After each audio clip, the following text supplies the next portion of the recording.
இந்த வீடியோல நான் உங்களை மலை உச்சியில் உள்ள வத்தலகுண்டு பக்கத்துல மலை மேல் இருக்கும் தங்கமலை முருகப்பெருமானை பார்க்க போக போறோம். முருகன் இந்த மலையில் தங்கினதாகவும் இந்த இடத்தில் தங்க ரூபத்தில் காட்சி கொடுத்ததாகவும் சொல்றாங்களே. இந்த மலை மேல் அப்படி என்னதான் இருக்கு, போய் பார்த்துடலாமா? இந்த மலை உச்சியில மிக பிரம்மாண்டமான முருகனோட வேலும் கல்வி விநாயகரும் பார்க்கலாம். இது மாதிரி டிராவல் அண்ட் டெம்பிள் கண்டென்ட் பத்தி நீங்க தெரிஞ்சுக்கணும்னா டிராவல் விஜய் சப்ஸ்கிரைப் பண்ணி ஃபாலோ பண்ணிக்காங்க. நான் போற வீடியோ உங்களுக்கு நோட்டிபிகேஷன் வந்து சேரும். வாங்க மக்களே, வீடியோக்குள்ள போலாமா? இந்த மலைக்கு நீங்க போகணும்னு நினைச்சீங்கன்னா எங்க இருந்தாலும் திண்டுக்கல்ல இருக்கிற வத்தலகுண்டு வந்துருங்க. வத்தலகுண்டுல இருந்து ஒரு வாக் டிஸ்டன்ஸ், அப்படி இல்லைன்னா ஒரு 2 கிலோமீட்டர் நியர்ல தான் மக்களே இந்த தங்கமலை முருகர் கோவில் இருக்கு. நீங்களும் விசிட் பண்ணி பார்க்கலாம். இங்க சின்னவங்க பெரியவங்க எல்லாருமே இந்த மலை ஏறலாம். அவ்வளவு ஈஸியா தான் இருக்கும். சின்ன மலை தான் மக்களே. இப்போ நம்ம பார்க்குறோம் பார்த்தீங்களா, ஸ்ரீ தங்கமலை முருகன் திருக்கோவில். இங்கே தான் ஒரு சின்ன குன்று இருக்குது. அது மேலே தங்கமலை முருகர் இருக்கார். அவரை பார்க்க தான் நம்ம போயிட்டுருக்கோம்.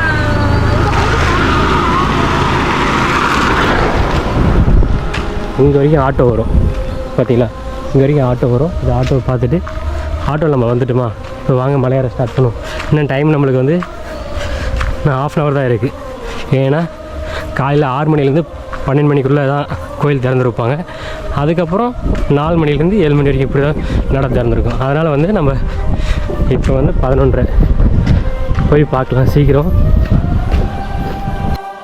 ஹாய் ஃப்ரெண்ட்ஸ், நான் உங்கள் டிராவல் விஜய். இன்றைக்கி நம்ம எங்கே வந்திருக்குன்னா திண்டுக்கல் மாவட்டத்தில் இருக்கிற தங்கமலை முருகர் கோயிலுக்கு தான் வந்திருக்கும். இந்த முருகர் கோயில் ரொம்ப பிரசித்தி பெற்ற ரொம்ப பழமையான முருகர் கோயில். ஏன்னு சொல்கிறேன்னா, இங்கே போகர் சித்தர் வந்து மூலிகை தேடி இங்கே வரும்போது, நவபாசன மூலிகை தேடி வரும்பொழுது இந்த இடத்துல முருகர் வந்து வழிபட்டிருக்காரு. அந்த ஒரு ஸ்தலத்துக்கு தான் இன்றைக்கி வந்திருக்கும். ஃபஸ்ட்டு அடிவாரத்தில் இருக்கிற கோயில் வந்து நம்ம விநாயகர் இருக்கார். ஃபஸ்ட்டு தங்கமலை முருகர் கோவில் அருள்பாலித்து வரும் ராஜகணபதி, முத்து விநாயகர், கல்வி விநாயகர், விநாயகர் சதுர்த்தி முன்னிட்டு ஆகிய 3 தெய்வங்களுக்கு சிறப்பு பூஜை நடைபெறும். இங்கே பாருங்கள், ஃபஸ்ட்டு நம்ம இங்கே இருக்கிற விநாயகர் நம்ம தரிசனம் பண்ணுறோமா. இந்த தரிசனம் பண்ணிவிட்டு இந்த தங்கமலை முருகர் கோயில் வந்து எப்போலாம் வந்து ஓப்பனில் இருக்குன்னா, காலை 7 மணிலேருந்து 12 மணி வரைக்கும் தான். மாலை வந்து 4 மணிலேருந்து 8:45 வரைக்கும் தான் இந்த கோயில் வந்து திறந்திருக்கும். இதை 12 மணிக்கு மேலே வந்தீங்கன்னா ஒரு 4 மணி நேரம் வந்து கோயில் வந்து க்ளோஸ் இருக்கும் மக்களே. நீங்கள் பார்த்துட்டு இந்த தங்கமலை முருகர் கோயிலுக்கு வரலாம். இது பார்த்துட்டு இது பக்கத்தில் இருக்கிற ஒரு விநாயகர் இருக்கார்.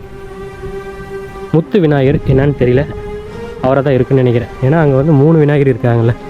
நம்ம 2ஆவதாக பார்க்குற விநாயகர் தான் இது. பார்த்தீங்களா, அப்படியே எவ்வளோ அழகாக இருக்குது பார்த்துங்க. அந்த ஃபேஸ் உண்மையிலே நம்மளை பார்க்குற மாதிரி அவ்வளோ அழகாக இருக்குது. அதோட வாகனம் இது எல்லாமே நம்ம பார்க்குறோம். அதை பார்த்து அப்படியே நம்ம மலை உச்சியில் இருக்கிற முருகரை பார்க்க போக போகிறோம். இது கிட்டத்தட்ட ஒரு 500 படி அவ்வளோதான் இருக்கும். வாங்க மேலே போய் பார்க்கலாம்.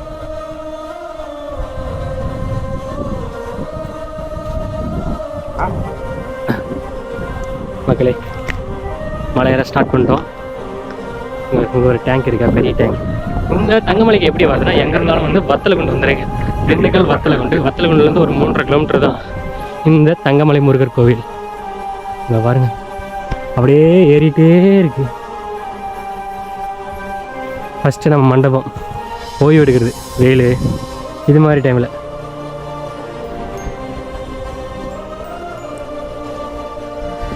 நிறைய பேர் போயிட்டு வீட்டுக்கு ரிட்டர்ன் வராங்க.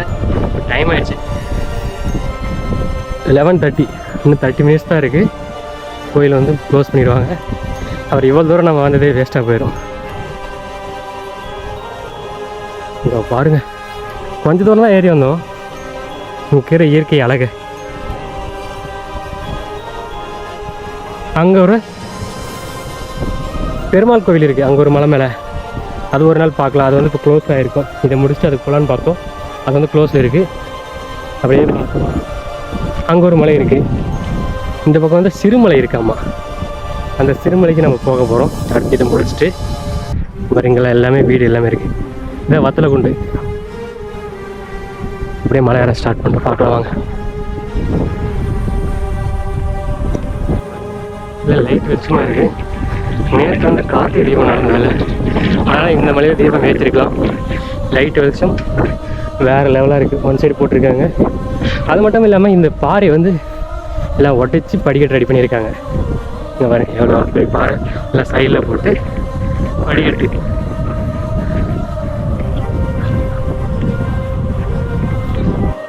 கிட்டத்தட்ட ஒரு 100 அடி மேலே தான் வந்திருப்போம். அப்படியே தேங்காய் மரம் தோப்பு பாருங்கள், தென்னை மர தோப்பு அப்படியே ஃபுல்லாக எவ்வளோ அழகாக இயற்கையாக இருக்குது. அது பக்கம் மஞ்சள் எவ்வளோ அழகாக இருக்குது பார்த்தீங்களா இந்த இயற்கை அழகு. இதெல்லாம் நம்ம கீழே இருந்து பார்த்தீங்கன்னா அது வந்து வெறிச்சோடி இருக்கிற மாதிரி தான் இருக்கும். ஆனால் இந்த மலையை சுற்றி இவ்வளோ அழகாக இருக்குது. நல்ல ஒரு பீஸ்ஃபுல்லான ஒரு பிளேஸ், ரொம்ப வைவு. நம்ம முருகர் ரொம்ப பேர் பிடிக்கும். இந்த மலை மேலேயும் முருகர் இந்த வந்து இருக்கார். நீங்கள் மிஸ் பண்ணாமல் இந்த மலை உச்சி வந்து பாருங்கள். வந்துட்டோம் ஃப்ரெண்ட்ஸ். இங்கே பாருங்க, அப்படியே ரெண்டா பக்கம் அப்படியே போகும்போது அப்படி இருக்க பார்த்தீங்களா. இது வந்து பெரிய மலைலாம் இல்லை, இது எல்லாருமே ஏற வேண்டியது. ஒரு சின்ன குழந்தை 1 வயசு 2 வயசு தான் ஆகும் நடக்கிற வயசில் இந்த மலையை அசால்ட்டாக ஏறி வருது இந்த படிக்கட்டு எல்லாருமே. அப்போ வந்து வயசானவங்களும் சரி குழந்தைங்களும் சரி இந்த மலை இருக்கிற முருகரை வந்து தரிசிக்கணும் பண்ணலாம். ஒரு இதெல்லாம் டிராக்டர்லாம் வரும் போல் மெட்டீரியல்லாம் ஏற்றிட்டு வர்றதுக்கு இந்த வழி இருக்குது. இது வந்து படிக்கட்டு. ரெண்டா பக்கம் பாருங்கள், ஒரு சின்ன மலை, அது அப்படியே சாவம் கட்டி மேலே வந்து கோயில் கட்டியிருக்காங்க. அது பக்கத்தில் 32 அடி பிரமாண்டமான ஒரு வேல் இருக்காமா. போய் பார்க்கலாம் வாங்க. இது வந்து பார்த்தீங்களா வத்தலகுண்டு எவ்வளோ அழகாக தெரியுது பார்த்தீங்களா. இயற்கை அழகு. அங்கே ஒரு ஏரி இருக்குது, அங்கே ஒரு மலை மேலே பெருமாள், அந்த மலை பேர் பெருமாள் பேருனா வென்றாய பெருமாள். அங்கே ஒரு மலை இருக்குது.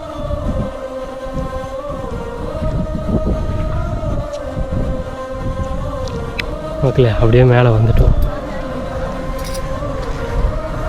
இங்கே ஒரு கணபதி இருக்காரா, 3 கணபதி நம்ம அங்கே பார்த்துட்டோம். இதுக்கு இந்த நுழைவாயிலில் தான் போகணும். மரம் கட்டி வச்சுருக்காங்க. வா, இங்கேருந்து அந்த காற்று பார்த்தியா, திண்டுக்கல் காற்று எவ்வளோ அழகாக இருக்குது இந்த இயற்கை. இதுக்கே எப்படின்னா அடுத்த சிறுமலை போனால் எப்படி இருக்குன்னு நினச்சி பாருங்கள். மலை உச்சிக்கு வந்துட்டு மக்களே, இந்த மலை உச்சியில் வந்து கல்வி விநாயகர் இருக்காமா. கல்வி செல்வங்கள் வந்து கல்வி நல்லா படிக்கணும் அப்படின்ற குழந்தைகள் எல்லாருமே இந்த விநாயகரை வந்து வணங்குறதுக்காக சொல்கிறாங்க. இதை நம்ம இந்த கல்வி விநாயகரை நம்ம பார்க்கலாம். ஒரு வித்தியாசமான ஒரு அழகாக இருக்குது, சொல்கிறதுக்கு வார்த்தையே இல்லை. இதை பார்த்துட்டு அதுக்கப்புறம் இங்கே இருக்கிற கருவறையில் இருக்கிற தங்கமலை முருகரை நம்ம பார்க்கலாமா. வாங்க மக்களே. இப்போ வந்து இங்கே கம்பெல்லாம் வச்சுருக்காங்க. இதெல்லாம் எதுக்குன்னா, நேற்று வந்து கார்த்திகை தீபம் நடந்துச்சுல, அதில் மிக திருவிழாவாக நடந்திருப்பாங்க. கார்த்திகை தீபம் எல்லாமே பார்த்துட்டோம். அதுக்கப்புறம் முருகனை பாருங்கள், வார்த்தையில் அவ்வளோ அழகாக நம்மளுக்கு காட்சி பண்ணிடாதீங்க. நீங்கள் திண்டுக்கல் வந்தீங்கன்னா வத்தலகுண்டு பக்கத்தில் இருக்கிற தங்கமலை முருகர் கோயிலை ஏறி பாருங்கள். அதுவும் சின்னவங்க பெரியவங்க வயசானவங்க எல்லாருமே இந்த மலை ஏறலாம். இப்போ ஏறி வந்து பார்த்தா அந்த முருகப்பெருமான் அப்படியே மேலே காட்சி தர மாதிரி இருக்காரு. அதே அப்படியே டாப் வியூ வந்து பார்த்தோன்னா ஒரு குன்று மேலே முருகன் வந்து இவ்வளோ அழகாக இருக்காரா. இது எல்லாமே நம்ம பார்த்துட்டு அடுத்து நெக்ஸ்ட் மேலே என்ன இருக்குது மக்களே. தங்கமலை முருகரை நம்ம பார்த்துட்டோம். அதுக்கு மேலே 42 அடி 32 33 எவ்வளோ பிரம்மாண்டமான ஒரு வேல் பார்த்தீங்கன்னா, தங்க கலரில் அப்படியே ஜொலிக்குது. இது லைட் செட்டிங்கில் நைட்டில் பார்த்து வேறு லெவலாக இருந்துச்சு. வா, எவ்வளோ அழகாக இருக்குது பார்த்தீங்களா லைட் செட்டிங். அப்படியே இல்லை இரும்புலே ஃபுல்லாக ஸ்டீல் வச்சு ரெடி பண்ணியிருக்காங்க. இந்த மலை வச்சு இந்த மலை அப்படியே சவங்கட்டி இது அப்படியே போயிட்டுருக்கும் போல்.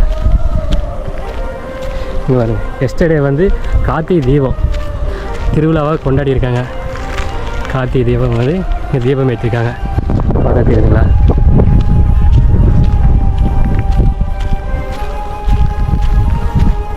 பாருங்க மக்களே, கார்த்திகை தீபம் இதெல்லாம் நம்ம பார்க்குறோம். அங்கே ஃபைனலாக ரீச் ஆகிட்டோம் தங்கமலை மலை உச்சியில். இந்த தங்கமலை மலை உச்சிக்கு எப்படா தங்கமலைன்னு ஒரு பேர் வந்திருக்குன்னு சொன்னீங்கன்னா, இங்கே வந்து இதோட வரலாறு குட்டி வரலாறு தான். முருகப்பெருமான் என்ன பண்ணியிருக்காரு, முன்னோர்கள் காலத்தில் இந்த இடத்துல தங்க ஆபரணம் அப்படியே தங்க ரூபத்தில் வந்து முருகரை வந்து காட்சியை கொடுத்துருக்காரு இந்த இடத்துல தங்கமலை. அது மட்டும் இல்லாமல் இந்த இடத்துல கொஞ்ச நாள் முருகர் வந்து தங்கினதாக சொல்கிறாங்க. அது வந்து ஒரு வரலாறு என்னென்னா, இந்த இடத்துல முருகப்பெருமான் வந்து தங்கினதால் தங்குமலை அப்படின்னு சொல்கிறதால இப்போ தங்கமலையாக மாறி இருக்குது. இப்படியும் 2 வரலாறாக இருக்குது. அது மட்டும் இல்லாமல் கிட்டத்தட்ட ஒரு 200 வருஷம் பழமையான ஒரு முருகர் கோயில். இங்கே வந்து ஃபஸ்ட்டு ஆதி காலத்தில் வந்து வேல் வச்சுருக்காங்க. வேல்னால் நம்ம தெரியல, இந்த வுட்டில் வந்து வேல் அப்படியே கம்பு மாதிரி வேல் மாதிரி வச்சுருக்காங்க. முருகர் வழிபட்டுருக்காங்க. அதுக்கப்புறம் சின்னதாக ஒரு சிலையை வச்சுருக்காங்க. அதுக்கப்புறம் இப்போ ஒரு 10 வருஷமாக தான் மிக பிரம்மாண்டமான ஒரு சிலையை வச்சு வழிபடுறாங்க. இது தங்கமலை முருகர் கோவில். நீங்கள் மிஸ் பண்ணாமல் திண்டுக்கல் வந்தீங்கன்னா ஒரு அழகான எல்லாரும் ஏறக்கூடிய குழந்தைங்களிலிருந்து வயசானவங்க எல்லாருமே இந்த மலை ஏறக்கூடிய ஒரு அழகான முருகர் கோயில். நீங்கள் மிஸ் பண்ணிடாதீங்க மக்களே. இங்கே வந்தீங்கன்னா ஒரு 32 அடி உயரத்தில் மிக பிரம்மாண்டமான ஒரு வேல் இருக்குது. அது பக்கத்தில் தங்கமலை முருகர் இருக்கார். இங்கே 3 விதமான விநாயகரை நம்ம பார்க்கலாம். கல்வி விநாயகர், மலை உச்சியில் இருக்கிற கல்வி விநாயகர் எப்படின்னா நம்ம அப்படியே எழுதுவோம்ல அது மாதிரி ஒரு ரூபத்தில் வந்து மேலே வந்து விநாயகர் இருக்கார். அது பக்கத்தில் முத்து விநாயகர், அது பக்கத்தில் இப்படி 3 விநாயகர் இந்த மலை உச்சியில் இருக்குது. அவரோட தம்பி முருகரும் இந்த இருக்கார். நீங்கள் மிஸ் பண்ணாமல் வந்து பாருங்கள் மக்களே. ஓகே, அது மட்டும் இல்லாமல் இங்கே மலைக்கு வந்த பின்னாடி வேறு லெவலான ஒரு இயற்கையான ஒரு காற்றை சுவாசிக்க முடியுது. இங்கே பாருங்கள், நம்ம அங்கெல்லாம் அப்படியே வண்டி ஓடிட்டு இருக்கோம், அதெல்லாம் பொல்யூஷன் அது மாதிரிலாம் இருக்கும். இது மாதிரி இயற்கை அழகு. இங்கே பாருங்கள், அங்கே ஒரு அப்படியே ஹில்ஸ் இருக்குது. இது ஃபுல்லாக மலையை சுற்றி வர ஹில்ஸு, இங்கே ஒரு ஹில்ஸு, இங்கே ஒரு ஹில்ஸு, இது ஃபுல்லாக ஹில்லு தான். இது அழகான இந்த இயற்கை காற்று நம்ம மேலே படும்போது ஒரு புத்துணர்ச்சியாக சுவாசிக்கிறது, நம்ம உடம்புல இருக்கிறது, இது எல்லாமே அப்படியே தீரும். இது மாதிரி ஒரு இயற்கை காற்று நீங்கள் வந்து ஒரு ஈவினிங் டைமில் வந்தீங்கன்னா வேறு லெவலான இருக்கும் மக்களே. நீங்களாம் ஃப்ரெண்ட்ஸோட ஃபேமிலியோட நல்ல ஒரு டைம் ஸ்பெண்ட் பண்ணுற ஒரு பிளேஸ். அதுவும் நம்ம அப்படியே கடவுளை தரிசனம் பண்ண மாதிரி இருக்கும். மிஸ் பண்ணாமல் வந்து பாருங்கள் மக்களே. இங்கே ஒரு மரத்துக்கடியில் ஒரு வினோதமான ஒரு செயல்முறை இருக்குது பாருங்கள். மாலை போட்டிருக்காங்க, தாலி கயிறு, இது எல்லாமே இங்கே வந்து குழந்தை பாக்கியம், திருமண பாக்கியம் அப்படி வேண்டி இந்த இடத்துல வந்து மஞ்சள் கரைச்சி இந்த மரத்து மேலே ஊற்றுறாங்கன்னு சொல்கிறாங்க. இங்கே மாலையெல்லாம் எட்டு வந்து இங்கே போடுறாங்கன்னு சொல்கிறாங்க. இப்படிலாம் போட்டோன்னா திருமணம் ஆகாதவங்களுக்கு ஆகும், குழந்தை பிறக்காதவங்க குழந்தை பிறக்கும் அப்படின்ட்டு ஒரு நம்பிக்கையால் இது மாதிரி ஒரு வழிபாடு செய்கிறாங்க மக்களே. இங்கே பாருங்கள் இந்த இடத்துல. இந்த மலை உச்சிக்கு போகிறது படிக்கட்டு வழியாக தான் நம்ம ஏறி போயிட்டு திருப்பி இறங்கி வருது. இது வழியாக தான் நம்ம இறங்கணும் மக்களே. இதுதான் வசதி. வேறு நம்ம பைக் காரில் மலை உச்சிக்கு எதுவும் போகிற வசதி இல்லை. படிக்கட்டு வழியாக நம்ம ஏறி படிக்கட்டு வழியாக நம்ம இறங்கலாம். அப்படி ஏறி போகும்போது இங்கே இருக்கிற அழகை ரசிக்கலாம் மக்களே. அவ்வளோ அழகாக இருக்குது. சுற்றி வட்டாரத்தில் இருக்கிற மிகப்பெரிய மலைகள் எல்லாமே நம்ம பார்த்து கண்டு கழிக்கலாம். இந்த வீடியோ உங்களுக்கு பிடிச்சிருந்தா உங்கள் ஃப்ரெண்ட்ஸ் அண்ட் ஃபேமிலிக்கு ஷேர் பண்ணுங்கள்.